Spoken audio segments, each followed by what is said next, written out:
So, ladies and gentlemen, for our first video series topic, we have appropriate feeding and nutrition for dairy cows. So, Mr. Kibler, what in your regards are some of the most important points that one must consider when thinking about feeding and nutrition for dairy cows? Well, the feeding of dairy cows being ruminants, there are three main aspects to consider. One is the balance of energy, protein, and fiber. It's very important to get the balance right for high-performing dairy cows. In the high-quality, dense energy feed, normally the most appropriate and best feed to be used is maize silage. It's a very dense energy feed, and it is high quality at low cost. The next one would be the protein. To achieve high quality forage protein feeds, normally there's two feeds being used. One is lucerne, in the US they call it alfalfa, and the other one is ryegrass. And ryegrass is generally grown in more temperate climates. Lucerne or alfalfa is grown in drier climates.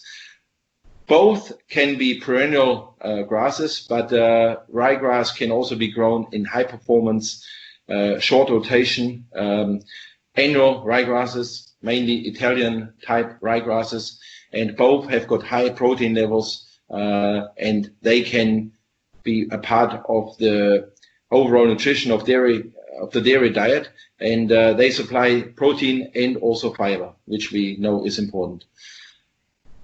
Nutrition affects dairy cows' performance and profitability, reproduction more than any other aspect of milk production. So it's very, very important.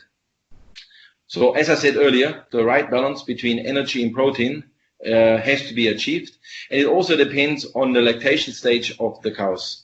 After calving at high production, cows have to be fed a different balanced ration as later on in low production or as when they're dried off.